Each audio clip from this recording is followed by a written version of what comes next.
Bismillahirrahmanirrahim. Assalamualaikum warahmatullahi wabarakatuh. Semoga keselamatan dan rahmat Allah untuk kita semua, khususnya kalian yang berada di rumah. Semoga tetap dalam keadaan sehat walafiat, mengikuti pembelajaran dari jarak jauh. Anak-anak Bapak sekalian yang Pak Sofyan banggakan, pada kesempatan kali ini insya Allah kita akan belajar kisah keteladanan Nabi Muhammad Sallallahu Alaihi Wasallam. Pada materi ini ada beberapa hal yang harus kalian tahu, yang harus kalian pahami. Yang pertama adalah orang tua dan kelahiran Nabi Muhammad Sallallahu Alaihi Wasallam. Kedua, masa kecil Nabi Muhammad Sallallahu Alaihi Wasallam. Yang ketiga, masa muda Nabi Muhammad Sallallahu Alaihi Wasallam. Yang keempat, dakwah Nabi Muhammad Sallallahu Alaihi Wasallam. Dan yang kelima, keteladanan Nabi Muhammad Sallallahu Alaihi Wasallam. Dengan mengucapkan Bismillahirrahmanirrahim, Pak Sofyan ucapkan selamat menyimak. Anak-anak Bapak sekalian yang Pak Sofyan banggakan, kita masuk ke bagian yang pertama, yaitu orang tua dan kelahiran Nabi Muhammad Sallallahu Alaihi Wasallam.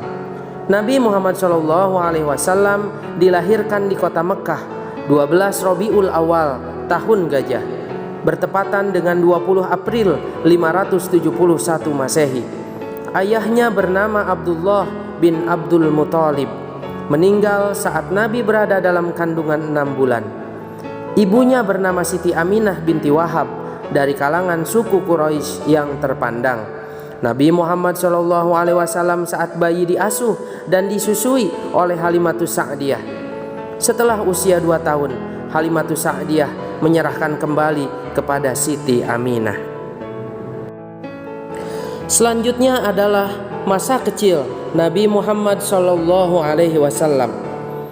Ketika usia 6 tahun, Nabi Muhammad SAW ditinggal ibu tercinta. Jadilah ia seorang yatim piatu. Kemudian beliau diasuh oleh kakeknya yang bernama Abdul Muthalib selama 2 tahun. Setelah kakeknya pun meninggal, beliau diasuh oleh pamannya yang bernama Abu Thalib. Muhammad kecil selalu diajak oleh pamannya menggembala kambing.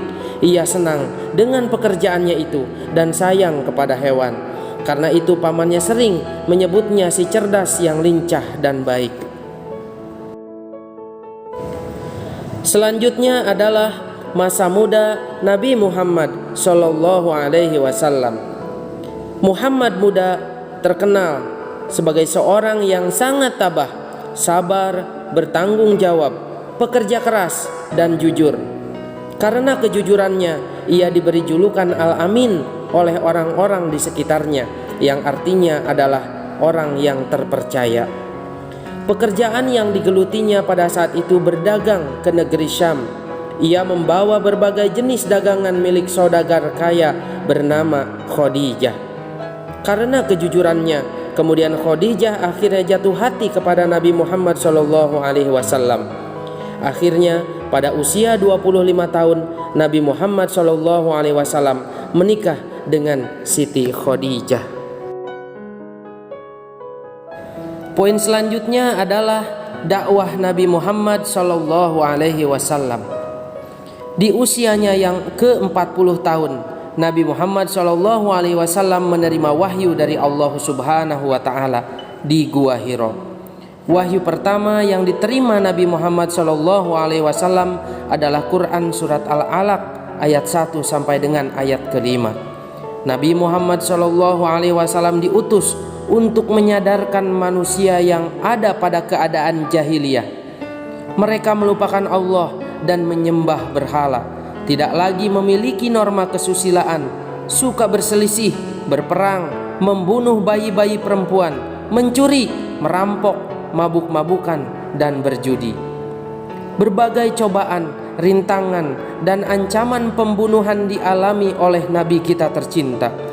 Dengan penuh ketabahan dan kesabaran, Nabi Muhammad SAW terus mengajak dan membimbing kaumnya agar kembali kepada Allah dan berperilaku baik.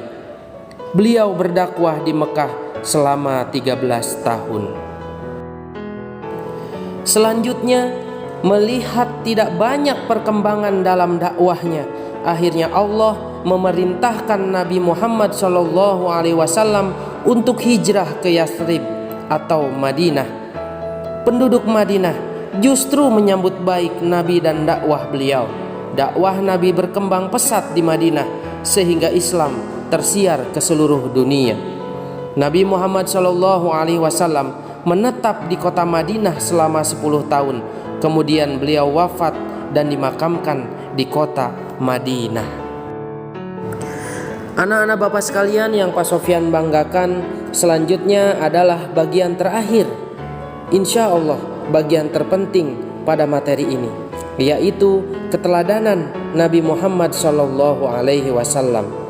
Pertama, Nabi sangat menyayangi anak yatim karena beliau sangat merasakan bagaimana rasanya tanpa ayah dan ibu sejak kecil.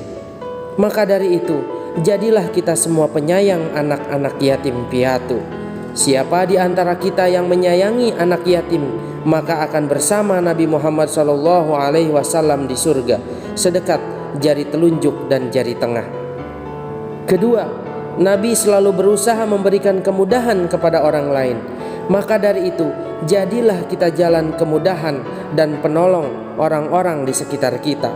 Sebagaimana hadisnya, barang siapa melapangkan seorang mukmin dari satu kesusahan dunia, maka Allah akan melapangkannya dari satu kesusahan di hari kiamat. Barang siapa meringankan penderitaan seseorang, maka Allah akan meringankan penderitaannya di dunia dan di akhirat. Allah akan menolong seorang hamba selama hamba itu mau menolong saudaranya. Hadis riwayat Imam Muslim. Ketiga, Nabi Muhammad SAW juga orang yang sangat sabar, pemaaf, tidak mudah putus asa, pekerja keras, dan jujur. Anak Bapak sekalian yang Pak Sofyan banggakan, itulah yang bisa Pak Sofyan sampaikan pada materi kisah keteladanan Nabi Muhammad SAW. Semoga sholawat dan salam tetap tercurah limpahkan kepada Nabi kita tercinta, Nabi kita Muhammad SAW, dan semoga kita dapat meniru, meneladani sikap dan perilaku yang telah dicontohkannya kepada kita untuk kita terapkan dalam kehidupan kita sehari-hari. Walhamdulillahirabbil alamin. Subhanaka Allahumma wa bihamdika asyhadu an la ilaha illa anta astaghfiruka wa atubu ilaik. Wassalamualaikum warahmatullahi wabarakatuh.